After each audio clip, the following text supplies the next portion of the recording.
Werewolf by Night is a 2022 TV movie. Actually, it's like a throwback, like old school TV movie special. They used to air on like NBC and CBS and stuff.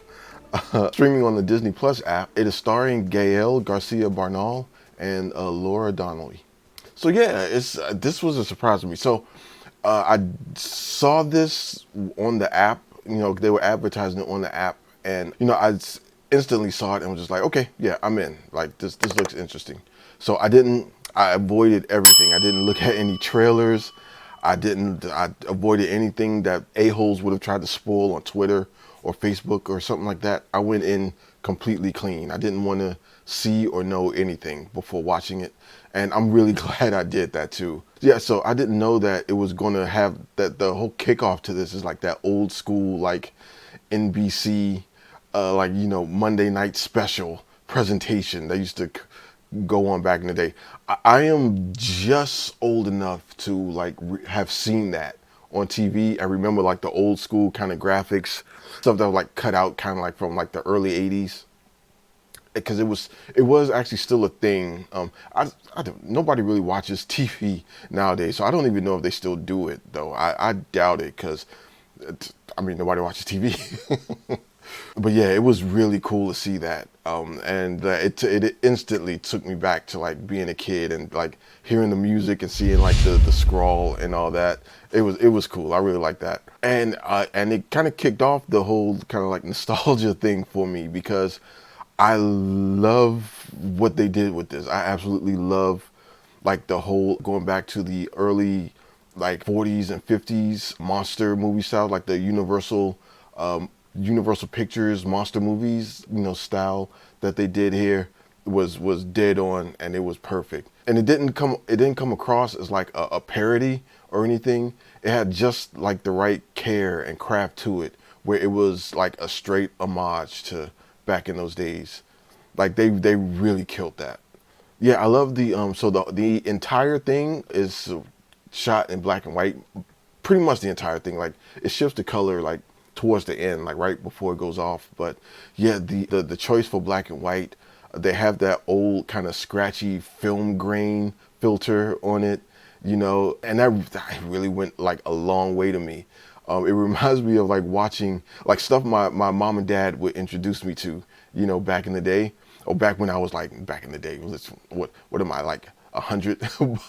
but no, like when I was a kid, like my mom and dad would introduce me to like a bunch of like the older stuff that they used to watch, like when they were kids, you know, and their parents introduced them to that stuff, you know, and it took me back to that. And a lot of times, like, I love the way they did it, because a lot of times I was just waiting for like Vincent Price to like come out of nowhere and like just start like narrating you into the scene with his like, you know, just classic voice. You know, it really put me in the mood for that. Like I was like, oh, this is actually really awesome. I'm like really into this immediately. You know. Yeah, even down to like they have the cigarette burns in the corner of the film, like you know, as if like it's switching over to another reel of film, you know. And it was just like little touches like that it's, I don't know, it kind of went a long way to me. Like, I mean, look at me, I'm graying, okay, so I'm getting old. I'm appreciating the elder times a bit more, you know.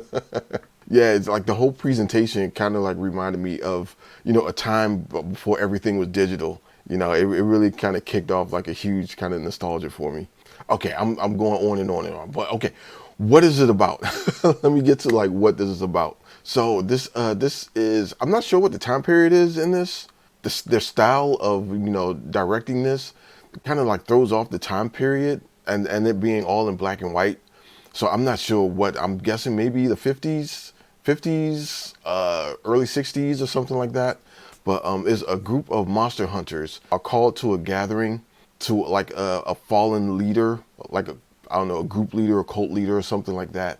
In honor of that guy, they're all going on to like this huge, like this big, grand hunt where they have to find the bloodstone, and the bloodstone was like this prized possession there, and so it's being attached to this huge monster or something that's like on the ground somewhere. And so all the hunters that are gathered there are kind of tasked with hunting the monster, and also like with a special twist of like it's every man for himself. So like everything is game basically. So the hunters are not only hunting the monsters, they're kind of hunting each other in the process.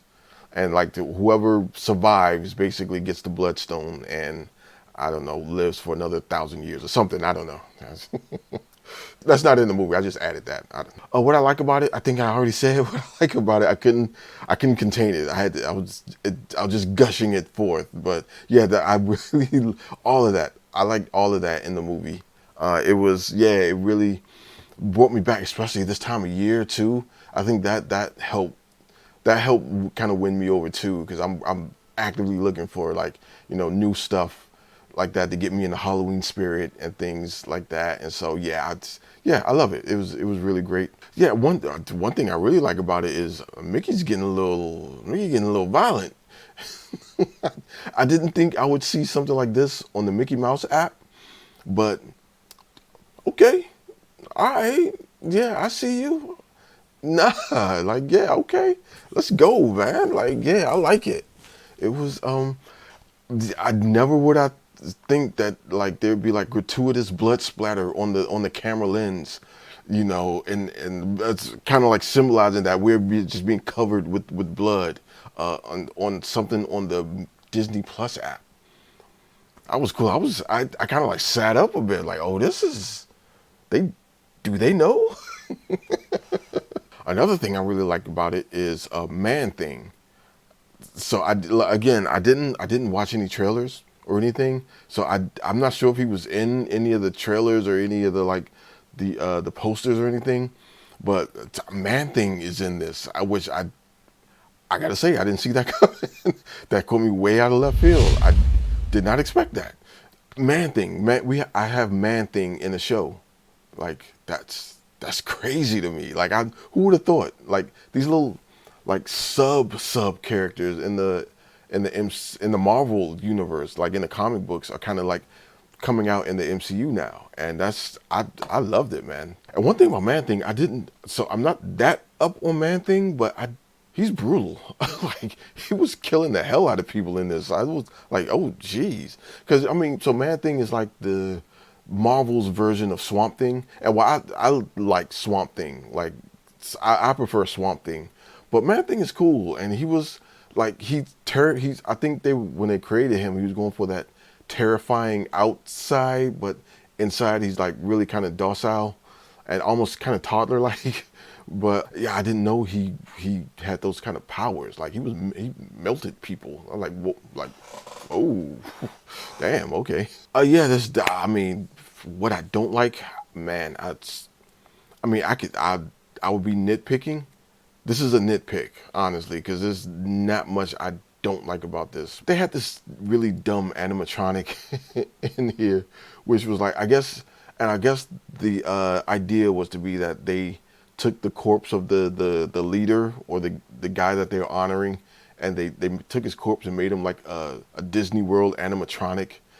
It was just like, okay, I guess, but I don't know. That's the nitpick, though. That's the nitpick.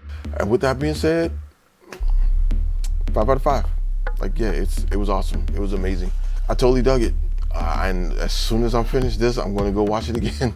It was that good. I liked it. It was like my surprise of the month so far. So yeah, Werewolf by Night, 5 out of 5. It's cool. I got so into it, I forgot to put my Man Thing picture up. Yeah, so that's how much I liked it.